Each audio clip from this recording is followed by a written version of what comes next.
All carat and கோகோனட்டில் வீட்டிலே ஈஸியாக pudding செய்யலாங்க. இங்கே பாருங்கள் அது எவ்வளோ ஷேக் ஆகுதுன்ட்டு. ஸோ அப்படியே அல்வா மாதிரி இருக்குங்க.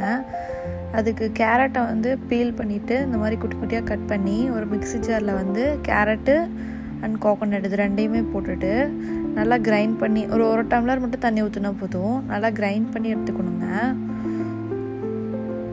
ஸோ இதுக்கு எக்ஸ்ட்ரா கலர்லாம் ஆட் பண்ண தேவையில்லைங்க. பாருங்கள் இந்த அளவுக்கு நல்லா கிரைண்ட் பண்ணி எடுத்துகிட்டு அதை வடிகட்டிடணும். நான் வடிகட்டியில் வடிகட்டுறேன். உங்களுக்கு வேணும்னா இந்த மஸ்லின் கிளாத்ஸ் இருக்கும் இல்லைங்களா, அதில் கூட வடிகட்டிக்கலாம். ஸோ ஃபஸ்ட்டு டைம் வடிகட்டும் போது இவ்வளோ தான் வருது. ஸோ மறுபடியும் ஒரு வாட்டி கிரைண்ட் பண்ணிவிட்டு பார்த்திங்கன்னா இன்னும் கொஞ்சம் தண்ணி ஊற்றி கிரைண்ட் பண்ணிங்கன்னா இவ்வளோ ஜூஸ் வரும். அந்த கேரட் சக்கையோட கலரே பாருங்கள் சேஞ்ச் ஆகிடுச்சு. அதுக்கப்புறம் பேனில் அந்த கேரட் ஜூஸை ஊற்றி நல்லா கலக்கணுங்க. நல்லா கிளறி விட்டுட்டு அதுக்கப்புறம் சுகர் ஆட் பண்ணுறோம். சுகர் வந்து நான் ஒரு 4 டீஸ்பூன் போட்டிருக்கேன். ஸோ இதில் கேரட்லேயே சுகர் இருக்கங்காட்டிக்கு கம்மியாலே போட்டால் போதும். நம்மளுக்கு வேணும்னா எக்ஸ்ட்ரா சேர்த்துக்கலாம். ஸோ புட்டிங்னா கொஞ்சம் சுகர் கம்மியாக இருந்தால் நல்லாயிருக்கும், கொஞ்சம் டேஸ்ட்டாக இருக்கும்.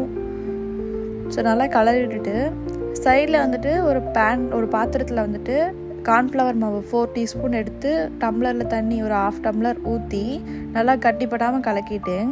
ஒரு கொதி நல்லா அந்த நம்ம கலக்கி வச்சதுல ஒரு கொதி வந்தோடனே இந்த கார்ன்ஃப்ளவர் அந்த தண்ணியை ஊற்றிட்டு நல்லா கலக்கி விட்டுறணும். அது அப்படியே கெட்டியாகும். நீங்கள் கலக்கவே தெரியும் அப்படியே கெட்டியாகிறது. பாருங்கள் இந்த அளவுக்கு இருக்கணும். ஸோ அப்படியே சுண்டிரும். இந்த அப்படியே நல்லா சுண்டிரும். ஒரு 15 மினிட்ஸ் இது கலக்கினா போதும். ஸோ அதுக்கப்புறம் ஒரு டிஃபன் பாக்ஸில் முந்திரி போட்டு ஒன்று வச்சுருக்கேன், ஒன்று எம்டியாக வச்சுருக்கேன். எந்த வேணால் என்ன நட்ஸ் வேணால் போட்டுக்கலாம். ஸோ அதை ஊற்றிட்டு மேலே முந்திரியும் தூவி விட்றேன். ஸோ இது இன்னும் டேஸ்ட்டாக இருக்கும். க்ளோஸ் பண்ணிவிட்டு ஃப்ரிட்ஜில் வந்து ஒரு 2 hours வச்சு எடுத்தால் போதுங்க. ஃப்ரீசரில் வைக்க தேவையில்லை. ஸோ இது வந்து நம்ம அந்த நட்ஸ் போடாதது. நம்மளுக்கு வேணுங்கன்னா என்ன நட்ஸ் வேணாலும் போட்டுக்கலாம். ஸோ நான் முந்திரி மட்டும் போட்டிருக்கேன். நம்மளுக்கு வேணுங்கிற மாதிரி டெக்கரேட் பண்ணிக்கலாங்க. இது வந்து நான் ஃபஸ்ட்டு 300 சப்ஸ்கிரைபர் நம்ம சேனல் ரீச் ஆகிடுச்சு. அதுக்காக இது வந்து ஃபஸ்ட் டைம் முந்திரி போட்ட புட்டிங்க. ஸோ மேலேயும் லைட்டாக முந்திரி தூவி விட்டு அப்படியே எடுத்து சாப்பிட்லாங்க. தேங்க்யூ.